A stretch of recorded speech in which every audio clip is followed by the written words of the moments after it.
organ plays in the background, mixing it well with our open Metallica. It is Brian Smith and Jason Martinez. How about preseason game number 6, the last of the preseason? I've come to find out, Brian, that I may be allergic to preseason hockey. Yeah? I'm having an allergic reaction. I'm ready for the regular season. Yeah, I am right there with you. It's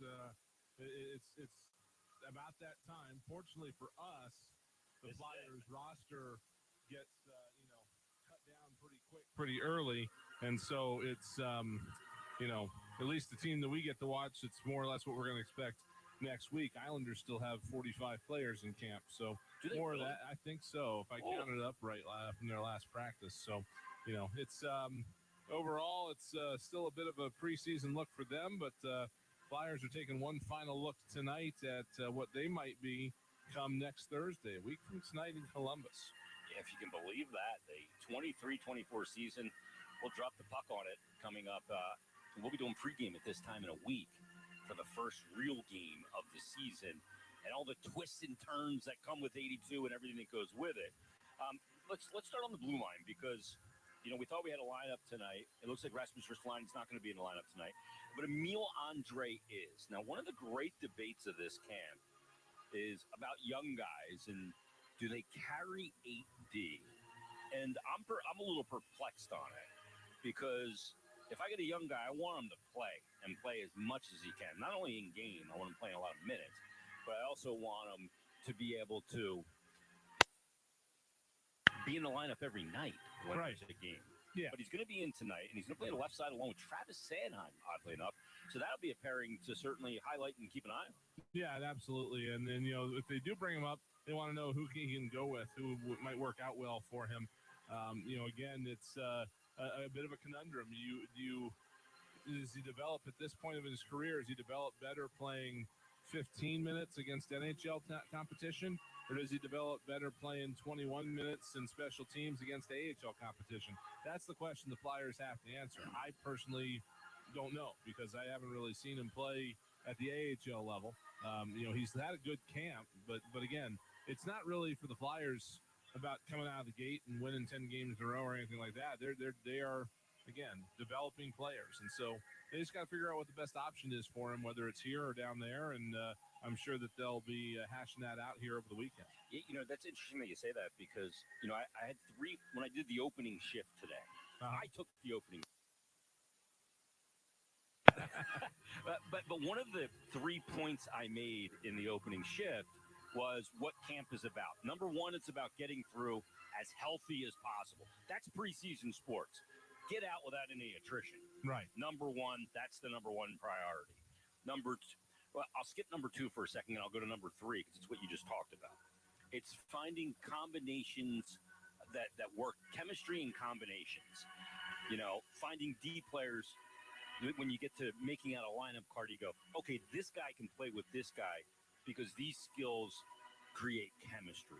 So seeing Sanheim with 2 left shot guys, but Sanheim on the right, I think is a benefit that we can get out of this game tonight. Yeah, it is. And again, with the way the Flyers have been working here over the last, really the last year and a little bit plus, has been trying to figure out who works with who. It's almost been ever since Ryan Ellis left the lineup.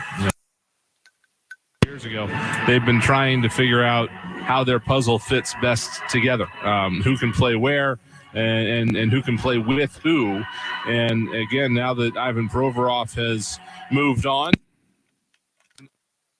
new thing that they're trying to solve. And I feel like they have more flexibility without Provorov. Obviously, somebody's going to have to use the blitz, but they are able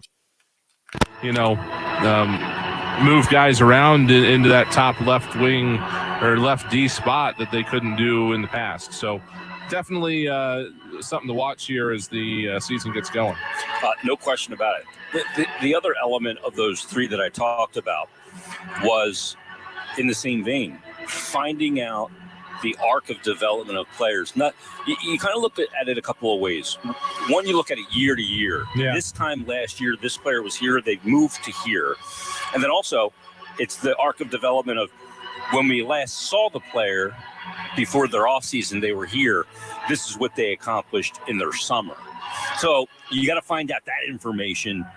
Andre's one of those guys. We saw him for 7 games last year with Lehigh Valley when he came over. You looked at other guys like Tyson Forster, who's in the lineup. We're going to talk about him in a second, or Bobby Brink. The difference between last year at this time and this year at this time for Bobby Brink is light years different. Yeah. And you're finally now past the point where that linear development kind of fizzled off a little bit during COVID. And then you got to stop and look at a guy and be like, all right, well, he was here before COVID, and now, he's struggling a little bit. Is that because of the layoff, or is he plateaued? Does he have to change something? So I think we're finally past that now. I think everybody that was going to head back north in their development is headed there. And the ones that weren't, the organization probably has moved on from. But you got to do an autopsy, don't you? Yeah, you? Exactly. You figure that out. and then at the same time, you've got the little things that we don't know about, like when we found out last week that Travis Sanheim broke his foot at Worlds last year, and that I'm sure that had something to do with his struggles last year in the long run, because that puts him on the list of guys that didn't have a full summer worth of training.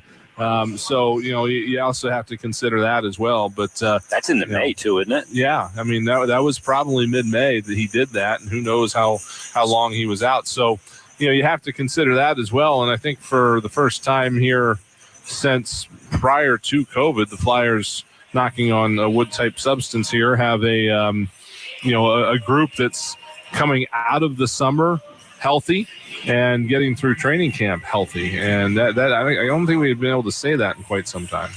I thought one of the most interesting things that John Tortorella said 2 days ago, I guess it was now, is he was talking about, the Brink versus Forster debate that a lot of fans are having, particularly on social media. And it's not really, a him or him type scenario, this guy versus that guy. But he said, there's a lot of decisions to be made, and some of them are confusing decisions.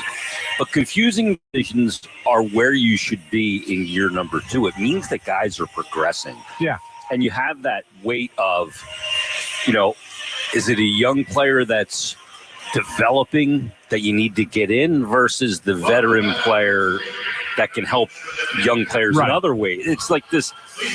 It's a good problem to have because it means things are moving in the right direction. It's progress. Yeah, and you also have the old adage that you don't want a guy you're trying to develop in the top 6 player coming up to the NHL and playing 4th line minutes, because that doesn't develop you necessarily into a top line player anymore. It used to be, think of Claude Giroux when he first came up to the Flyers in 2008. He was playing on the 4th line, believe it or not. and back then you could do that. You could come up, play on the 4th line, work your way up. Now the philosophy is more that if you want to be a top 6 forward, the better way to do it is to go to the American Hockey League and play top 6 minutes and then come up when you're ready. So that's the other thing they got to look at with those two. It's not just who can we fit on the roster. It's who can we fit on the roster in the right place. Yep, absolutely. And it'll be the Flyers and the Islanders tonight. Carter Hart gets the game tonight. Boy, John Tortorella solved the goalie question for us. He goes, boom, It's Carter Hart and it's Sam Ersson. Stop that question is what he said, right? Something like that. Let's not create any storyline here. To be honest with you, that's how he felt at the end of last year, too. I mean, he felt like... Yeah, that was predictable. Yeah, he felt like it was Carter and Ersson. And, again, the reason Ersson went back was because of the waiver situation, and the Phantoms needed a goalie, and they needed to not lose one. So that's kind of why that happened. But new season, and that's the way they're going to move forward. Yeah, and we're going to talk about that at intermission. We're talking about the distribution of the 82 games. Hart played 55 last year. We'll talk about maybe how many he should play this year. All right, stay tuned. Tim Saunders, Todd Fedoruk, they've got the countdown to face-off, followed by all the first period action between the Flyers and the Islanders.